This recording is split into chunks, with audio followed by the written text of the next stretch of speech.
আসসালামু আলাইকুম viewers. নমিনির NID দিয়ে খাজনা হবে না, খারিজ অবলিক নামজারি করার নিয়ম। অর্থাৎ প্রার্থীর নিজের এনআইডি না থাকলে সেক্ষেত্রে খারিজের আবেদন করার প্রক্রিয়াটা আজকে আপনাদেরকে আমি দেখাবো। উপরে অবশ্য আমি ভুলে খাজনা লিখছি, এটা খারিজ অবলিক নামজারি আবেদন। নমিনি দিয়ে নিজের আইডি কার্ড না থাকলে সেক্ষেত্রে আপনারা কীভাবে নমিনিতে আবেদন করবেন। আমি কোড ফি দেওয়া হয়ে গেছে অবশ্যই। দেওয়ার পর আমি মিউটেশন সিলেক্ট করব, সরাসরি মালিকও সিলেক্ট করব। এটা অবশ্যই উত্তরাধিকার সূত্রে আমি আবেদনটা করব, ওয়ারিশ দিয়ে উত্তরাধিকার সূত্রে। এখানে আপনারা এগুলো একটু খেয়াল করে দেখবেন, আমার কমেন্টসগুলো মাঝে মাঝে কথাগুলো শুনবেন। প্রতিনিধি প্রতিনিধি দিয়ে কি আপনারা আবেদন করছেন? আমি হ্যাঁ, প্রতিনিধি দিয়ে আবেদন করতেছি। যেহেতু এই কাজটা যার ওর নিজের আইডি কার্ড নাই, সেক্ষেত্রে তার একজন প্রতিনিধি দিয়ে আমি আবেদনটা কমপ্লিট করব। সেক্ষেত্রে প্রথমে একজনের অবশ্যই আইডি কার্ড লাগবেই, আইডি কার্ডটা অবশ্যই দিতে হবে।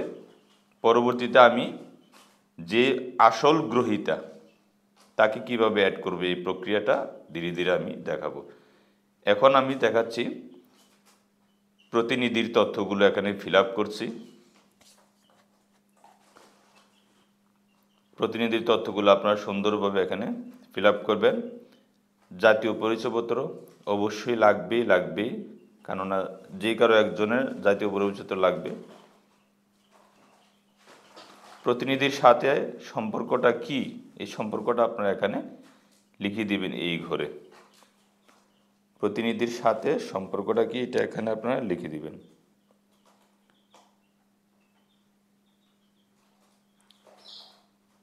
তারপর আপনি এই ঘরে নামগুলো লিখতে লিখতে যান। আমি লিখতেছি। আমার এই পুরো ভিডিওটা একটু মনোযোগ দিয়ে দেখলে আর কারো ইনশাল্লাহ সমস্যা হবে না।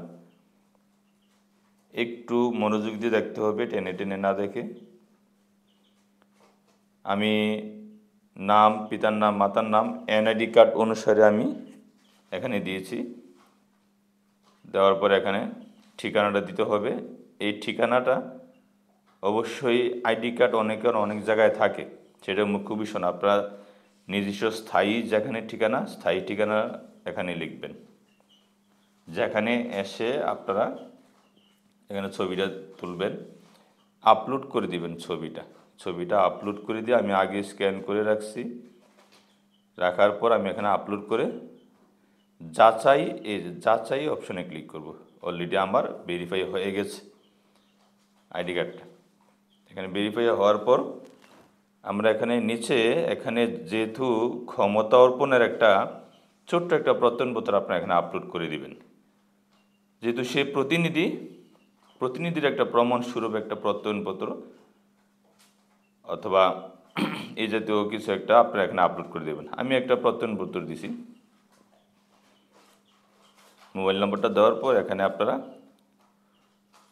ওয়ারিশ অনুযায়ী আবেদন, জমির তফসিল, কোন মৌজায় আবেদনটা, আমি মৌজার নাম লিখলাম।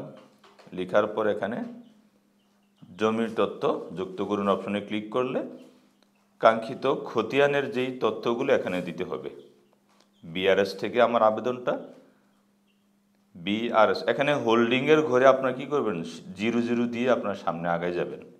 কারণ এখানে হোল্ডিং তথ্য অনেকেরই খুঁজে পায় না, অনেকে আছে খুঁজে পায় না হোল্ডিংয়ের তথ্যটা।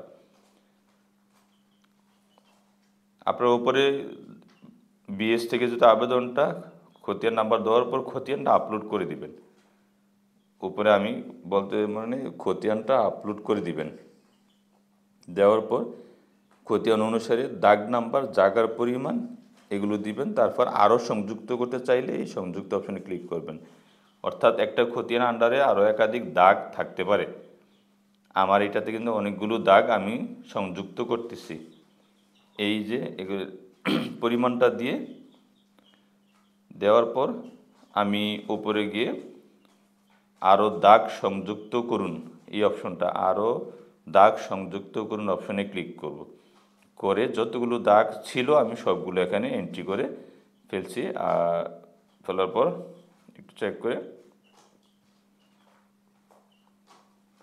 আমি সামনের দিকে আগাচ্ছি।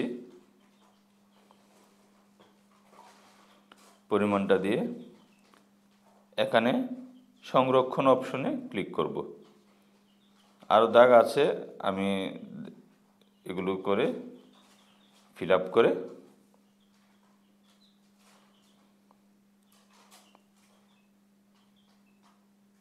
আমি সংরক্ষণ অপশনে ক্লিক করে সামনে চলে যাব। টোটাল অনেকগুলো দাগ দেব, তো এতগুলো দাগ আপনাদেরকে দেখাচ্ছি না। সংরক্ষণ অপশনে ক্লিক করে এখানে দেখেন 1 2 3 4 5টা দাগ দিছি।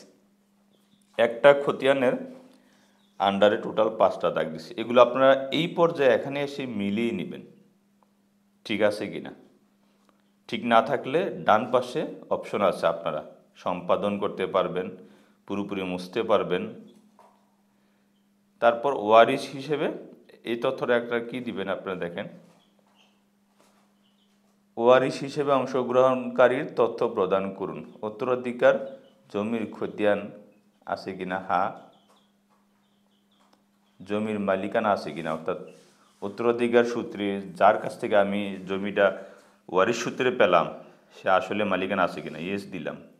এখানে দেখেন আবেদনকারী অবলিক গ্রহীতা, আবেদনকারী প্রবাসী, প্রবাসী দিয়ে আমি এখানে জন্ম নিবন্ধন সিলেক্ট করলাম। এটা কিন্তু খুব গুরুত্বপূর্ণ, প্রবাসী দিয়ে জন্ম নিবন্ধন সিলেক্ট করলাম। এর আগে কিন্তু আমি নমিনি, এই লোকের নমিনি হচ্ছে, এর পূর্বে আমি যার আইডি কার্ডটা ভেরিফাই করলাম। যেহেতু নিজের আইডি কার্ড নাই, তার ওয়াইফ অথবা তার কেউ নমিনি হিসেবে আবেদনটা করতে পারবে। তো সেক্ষেত্রে আমি এই তথ্যগুলো এখানে ফিল আপ করতেছি। তার ছবি লাগবে, জন্ম নিবন্ধন নাম্বার লাগবে, পাসপোর্ট থাকলে শুধু পাসপোর্টটা দিয়ে যাবেন এখানে, ঠিক আছে। পাসপোর্ট দিয়ে যাবেন, পাসপোর্টের নাম্বারটা বসাই দিবেন। তারপর জন্ম তারিখ, আবেদনকারীর নাম, পিতার নাম, মাতার নাম, এই তথ্যগুলো এখানে ফিল আপ করতে হবে। আমি প্রাইভেসির কারণে একটু ব্লার করে রাখলাম বন্ধুরা, আপনারা একটু বুঝে নেবেন। আমি ছবিটা আপলোড করছি 300x300 পিক্সেল সেভ দিয়ে। দেওয়ার পর আমরা এখানে জন্ম নিবন্ধন নাম্বারটা দেব আর কয়েকটা ফিল আপ করে সরাসরি নিচে চলে যাব। জাস্ট এগুলো আপনারা ফিল আপ করবেন, খুব সুন্দরভাবে দেখে দেখে ফিল আপ করবেন। এখানে ভেরিফাই করার কোনো প্রয়োজন হয় না, যেহেতু এখানে আইডি কার্ডের তথ্য দিচ্ছি না। সবগুলো ফিল আপ করলাম, করার পর এখানে সম্পর্কটা লিখে দিবেন। কিন্তু মৃত ব্যক্তির সাথে এই আবেদনকারীর সম্পর্কটা লিখবেন, মৃত ব্যক্তির সাথে, অর্থাৎ যে ওয়ারিশ হিসাবে তাকে দিয়ে গেছে তার সাথে তার সম্পর্কটা লিখবেন। আর এখানে জন্ম নিবন্ধনটা আপলোড করে দিবেন। এই যে আমি যেখানে জন্ম নিবন্ধন সংযোগ করুন, এখানে এটা আপলোড করে দিবেন পিডিএফ আকারে। এটা পিডিএফ লাগবে, কিন্তু পিডিএফ মোডে সেভ দিয়ে আপনারা একটু রেজলিউশন কমিয়ে এখানে আপলোড করে দিবেন। এই অর্থাৎ অরিজিনাল যে আবেদনকারী, যে ওয়ারিশ হিসাবে পাচ্ছে সম্পদরা, তার তথ্যগুলো এতক্ষণ এখানে দিছি। পূর্বে যাদের তথ্যগুলো দিছি ও হচ্ছে শুধু আবেদনকারী, অর্থাৎ পক্ষে হয়ে আবেদনটা করছে, এই নামজারি খারিজের অনলাইন আবেদনটা, অনলি অনলাইন আবেদনটা তার ওয়াইফ পক্ষ হইয়া, যেহেতু আবেদনকারী নিজের আইডি কার্ড নাই, সেক্ষেত্রে শুধু আবেদনটা করছে, আর কোনো জটিলতা না এখানে। তো আমি এখানে বাকিগুলো এখানে আপুষ বন্টন নাম্বারটা এখানে আপলোড করে দিলাম। ওয়ারিশের সনদ লাগবে, অবশ্যই অবশ্যই ওয়ারিশ সনদ লাগবে। ওয়ারিশ সনদেরও আমি এখানে আপলোড করে দেবো ডান পাশে। ওয়ারিশ সনদের এখানে আপলোড করে দিচ্ছি। আমি আগে স্ক্যান করে রাখছি, পিডিএফ আকারে সেভ করে নিছি। দলিলের সবগুলো পাতা একসাথে স্ক্যান করে পিডিএফ করে রাখছি। তারপর এখানে দাতার তথ্য দিতে হবে। দাতার তথ্যটা, অর্থাৎ এই খতিয়ানটা কার কাছ থেকে আসছে, ওনার নামগুলো এখানে, ওনার নাম ডিটেলস সবগুলো এখানে ফিল আপ করতে হবে। কত অংশ, অর্থাৎ কত পরিমাণের জন্য আপনারা আবেদন করতেছেন, পরিমাণগুলো এখানে সিলেক্ট করতে হবে। ঠিকানাটা দিতে হবে। এই ঠিকানাগুলো সব খতিয়ান থেকে দেখে দেখে দিবেন। এটা দাতা যে দিচ্ছে খতিয়ানে আছে এই অংশগুলো, এই পরিমাণগুলো তারপর এই ঠিকানাগুলো, নাম ঠিকানাগুলো, দলিল অথবা আপনাদের খতিয়ান নিয়ে পাবেন এই তথ্যগুলো। নিজের নাম, মাতার নাম, ঠিকানা। তো অনেক পুরাতন দলিল হলে বিশেষ করে মাতার নাম থাকে না। আমি একটা যে কোনো একটা দিয়ে দিছি, মায়ের নাম কোথায় পাবো, তো কাস্টমার বলছে। তো যাক, এখানে আমার এই দলিলটা ছিল কলমে লেখার দলিল, কলমে লেখা, অনেক পুরাতন, সংরক্ষণ দিয়ে আমি সামনে আগাচ্ছি। দাতা তথ্য দেওয়া হয়ে গেছে। এখানে আপনারা এই যে ইয়েস দেব, এই অপশনটাতে আমরা ইয়েস দেব।